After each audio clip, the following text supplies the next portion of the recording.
Ayo simpan hartamu di langit. Infak dan sodakoh Bank Syariah Indonesia, nomor rekening 10352082887. Bank Muamalah, nomor rekening 30102155555 atas nama Yayasan Khalid Basalamah. Jazakumullahu khairan. Ada penanya yang masuk melalui WA ya, dari hamba Allah, seorang akhwat 32 tahun, sudah menikah dari DKI Jakarta, dari 0812, 2 lagi, 63 kali, sekian-sekian. Penanya mengatakan, suami saya tidak memenuhi nafkah batin ke saya karena tidak ada ketertarikan seksual. Saya sudah melakukan dan memperbaiki semua tuntunan suami agar dia memiliki ketertarikan seksual. Namun hasilnya sampai saat ini saya tidak dinafkahi batin. Tapi nafkah jasmani masih mengalir. Suami saya tidak suka dengan keluarga saya. Hampir setiap hari mengkritik saya. Dan suami merasa semangat beribadahnya terganggu karena saya. Sehingga saat ini suami suka marah-marah, sholat di akhir waktu, jarang membaca Al-Quran, dan perhitungan dalam sedekah. Bagaimana baiknya Ustadz untuk saya? Apakah berpisah atau tidak? Baik. Bagi penanya ini dan penanya-penanya yang lainnya, saya menyampaikan dulu kepada Anda sebelum Anda bertanya dan juga kami jawab ya sebenarnya sebelum Anda menyusul pertanyaan dan juga pada saat kami akan jawab, bertakwa kepada Allah Subhanahu wa taala. Ya, takutlah kepada Allah. Pertanyaan harus sesuai dengan keadaan apa adanya ya. Karena kami akan menjawab sesuai dengan pertanyaan Anda. Jangan sampai Anda cenderung sepihak. Sehingga akhirnya jawaban Anda bisa tunggangi untuk maslahat Anda pribadi. Pertanyaan masalah agama harus jelas. Tertuju ya, kepada permasalahan yang sedang dihadapi. Yang benar Anda katakan benar, yang salah tentunya. Saya tidak mengatakan penanya ini, tapi semuanya yang bertanya ya. Saya akan masuk ke pertanyaan yang sudah masuk ini. Di potongan pertamanya saya bagi beberapa potongan. Suami saya tidak memenuhi nafkah batin ke saya karena tidak ada ketertarikan seksual.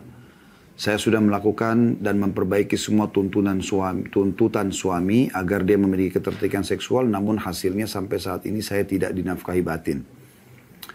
Tapi nafkah jasmani masih mengalir. Ini saya anggap potongan pertama dari pertanyaan Anda ya. Memang kami kaum laki-laki ini, saya bicara sebagai laki-laki, itu sangat pekah dalam masalah seksual ini. Perlu ibu tahu dan semua wanita muslimah wajib mengetahui masalah ini. Laki-laki itu sangat pekah. Pekah dengan bau mulut, nafas, bau ketiak, bau kemaluan, terus penampilan, cara menyisir rambut, memakai pakaian yang menarik bagi dia gitu ya.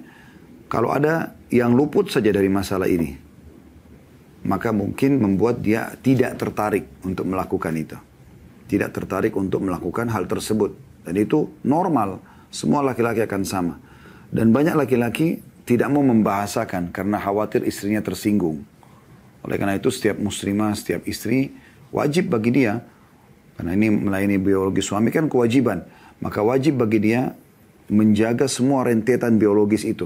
Di antaranya tadi menjaga bau badan, mulut, ya, nafas, kemudian ketiak, kemaluan. Ini anggota tubuh yang sensitif ya. Harus dijaga. Jangan Anda sembarangan makan karena hanya hembusan nafas Anda mengganggu. Atau bau mulut, ya, atau ada lubang di gigi. Usahakan Anda selalu sikat gigi, ya, dan juga kumur-kumur pakai mouthwash mungkin ya. Sampai kata Nabi SAW, aku diperintahkan bersiwak sampai aku mengira, ya, aku akan ompong karena seringnya disuruh membersihkan gigi itu. Begitu juga dengan bau badan. Anda tahu hadis Nabi SAW, kata Nabi SAW, kalau kalian datang dari safar, janganlah ia masuk menemui keluarganya sampai dia memberitahukannya, agar para perempuan atau para istri itu ya, menyisir rambutnya dan mencukur bulu kemaluannya. Jadi ada hubungannya, hubungan biologis dengan masalah itu. Kerapian, kebersihan ya.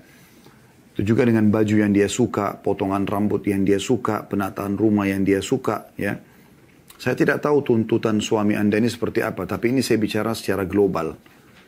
Kalau apa yang saya bahasakan tadi Anda sudah yakin, tidak ada bau badan lagi ya.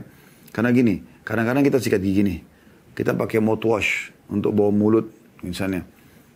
Itu dalam hitungan 10 menit saja sudah berubah. Kalau apalagi, walaupun Anda tidak makan dan minum apa-apa lagi ya, tapi itu sudah cukup untuk mengubah. Kembali kepada bau awal atau minimal sudah menghilangkan bau wangi daripada odol yang sudah kita pakai gitu. Jadi memang menggunakan ini bukan sekali saja, tapi beberapa kali. Setiap saat diperlukan. Kalau perlu setelah ngobrol sama suami, ternyata belum terjadi interaksi biologis, pas sudah ada arah ke sana, Anda kumur-kumur lagi. Itu penting.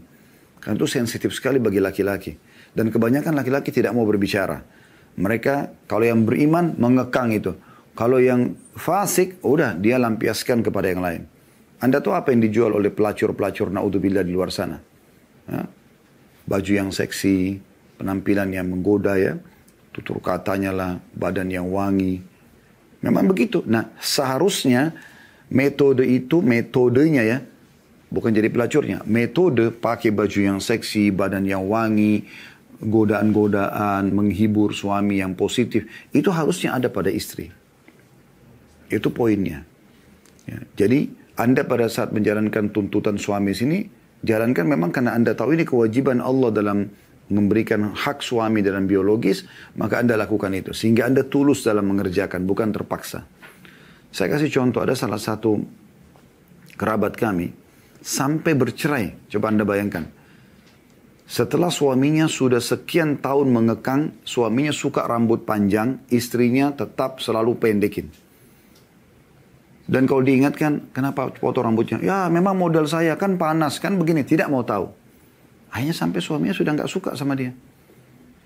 Sabar sehari, 2 hari, sebulan, 2 bulan, sampai tahunan, akhirnya puncaknya cerai. Saya tanya sendiri kenapa. Salah satu sebabnya hanya karena masalah itu rambut saja. Itu sangat peka. Dan ini beda sekali dengan Anda sebagai wanita. Anda kalau cinta suami Anda beda. Bahkan kadang-kadang ada di antara istri subhanallah. Ya, Allah buat dia, walaupun suaminya berkeringatan, mungkin dia bersedia untuk disentuh. Karena cintanya sama suaminya. Kadang-kadang suami pulang kerja, belum sempat bersihkan badan, tapi begitu dia mendekat sama istrinya sudah wangi, istrinya menyambut saja. Walaupun sebenarnya itu mengganggu juga dia. Tapi begitu perempuan beda. Kalau laki-laki tidak seperti itu Bu. Ya. Ini poin mesti Anda fahami. Potongan pertama pertanyaan Anda. Walaupun satu pertanyaan tapi saya bagi jadi beberapa biar jelas ya. Jadi kalau Anda sudah jalankan semua apa yang saya sampaikan tadi, berarti ini ada kesalahan di suami Anda. Tapi kalau Anda belum jalankan ini, ya, masih ada egoisme Anda, maka Anda perbaikin itu. Kemudian di sini dikatakan suami saya tidak suka dengan keluarga saya. Ini poin perlu digarisbawahi. Ini bagian kedua dari pertanyaan Anda. Suami saya tidak suka dengan keluarga saya. Kenapa suami Anda tidak suka? Cari tahu apa sebabnya. Karena dia punya hak. Seorang wanita kalau sudah menikah, suaminya di atas siapapun dari manusia. Termasuk ayah kandungnya sendiri. Ayah kandungnya si wanita. Jangankan bicara keluarga secara umum. Ayah Anda yang Anda lahir dari sperma dia, yang nama dia ternisbatkan pada nama Anda. Misalnya nama Anda Aisyah, nama ayah Anda Abu Bakar, nama Anda Aisyah Abu Bakar. Anda menikah tidak bisa diganti nama ayah Anda. Tapi setelah menikah, kepatuhan Anda pada ayah menjadi nomor 2. Pindah kepada suami. Termasuk ibu Anda juga. Jadi memang dia punya hak yang Anda harus dahulukan dari keluarga Anda semuanya. Apa yang suami tidak suka, jangan dilakukan. Jangan ngotot. Tetap suruh saudara datang, tetap suruh orang tua datang. Suami butuh waktu sama Anda. Nah ini nggak bisa. Saya yakin setiap laki-laki normal, kalau dia sudah diberikan haknya, terpenuhi. Dan ini saya lihat memang inti permasalahan sebenarnya di masalah pertama tadi. Masalah biologis yang terbengkalai. Karena laki-laki kalau sudah terbengkalai di situ, rentetannya kemana-mana. Termasuk masalah emosional, ya. Termasuk masalah tadi dianggap kurang bersedekah, ya. Ini memang berpengaruh kepada hal-hal itu. Jadi Anda cari tahu sebabnya apa. Dan siapa di antara keluarga Anda yang dia tidak suka. Ya udah, batasi dulu sementara. Kemudian cari tahu momentum yang tepat. Anda bisa berdiskusi sama dia, berbicara dengan dia. Bicarakan baik-baik. Gitu. Ada masalah apa? Kenapa ayah saya? Kenapa ibu saya? Kenapa tante saya? Oh dia begini, begitu dan segala macam. Anda adil di sini. Kalau suami benar, Anda bilang, oh iya memang Anda benar. Memang kamu benar. Saya akan sampaikan ke keluarga saya. Tapi kalau suami salah, nasihatin baik-baik.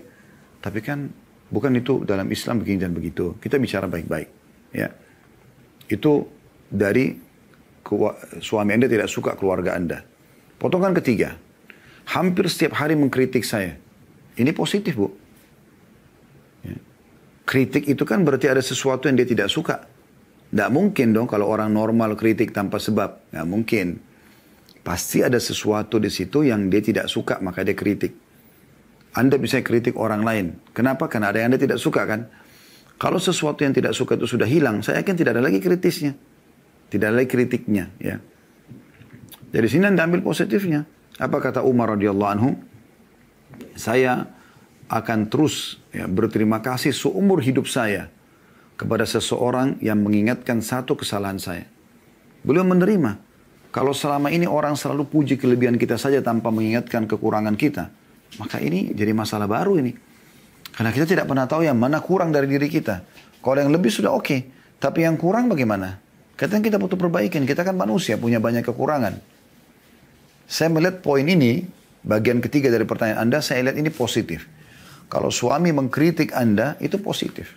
Sangat baik. Ya, supaya Anda bisa perbaikin kan gitu. Terima saja sebagai masukan. Potongan keempat, Anda mengatakan, dan suami merasa semangat beribadahnya terganggu karena saya.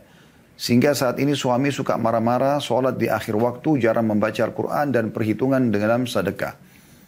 Kalau marah-marah ini pasti ada sebabnya. Ya, sudah kita, mungkin Anda sudah bisa tersentuh dalam hati tadi dari apa yang saya jelaskan sebelumnya. Ada sebabnya, biologisnya terbengkalai, ada keluarga yang Anda paksakan mungkin bertemu dengan dia, dan dia tidak suka dengan sikapnya misalnya. Ya, maka ini bisa menjadi pemicu marah. Kalau sholat di akhir waktu, Anda lihat dulu. Apakah semua sholatnya begitu? Atau memang pernah terjadi depan mata Anda? Makanya tadi saya bilang di awal pertanyaannya, Anda harus bertakwa pada Allah. Bertanya apa adanya keadaannya. Jangan kita terbawa karena kita ingin bertanya supaya ada pembelaan terhadap kita lalu kita membahasakan, gitu kan? Nah, dia mengakhirkan sholat di akhir waktu. Semua sholat kah? Dan Anda lihat dia lalai, lagi azan dia santai aja, dia main handphone, dia nonton. Atau memang pernah Anda lihat sekali dia terlambat sholat. Mungkin kena lupa, mungkin kena ketiduran, mungkin kena perjalanan macet. Kan banyak. Anda lihat dulu uzurnya ini. Seperti apa dia sholat di akhir waktu. Jarang baca Quran, itu bukan urusan Anda sebenarnya. Nggak ada hubungannya dengan permasalahan Anda ini. Karena itu hak dia pribadi. Dia baca Quran, tidak baca Quran, tidak ada hubungannya sama istri. Dia boleh baca, boleh tidak baca. Urusan dia sama Tuhannya Allah Subhanahu Wa Taala. Jangan dihubungkan dengan pertanyaan Anda di sini. Dan perhitungan dalam sedekah, ini juga hak dia pribadi.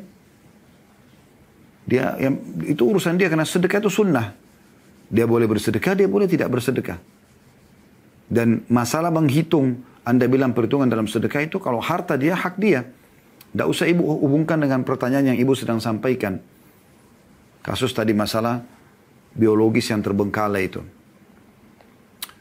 Kalau Anda tanya bagaimana baiknya Ustaz untuk saya, apakah berpisah atau tidak, inti pertanyaannya di sini, maka saya mengatakan perbaikin dulu apa yang kami sampaikan tadi.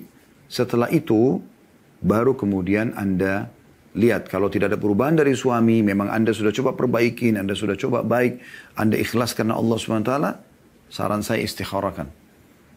Sholat 2 rakaat, minta petunjuk kepada Allah, apakah rumah tangga ini dipertahankan atau tidak, lalu ikutin insya Allah hasil dari istikharah itu, Allahu a'lam.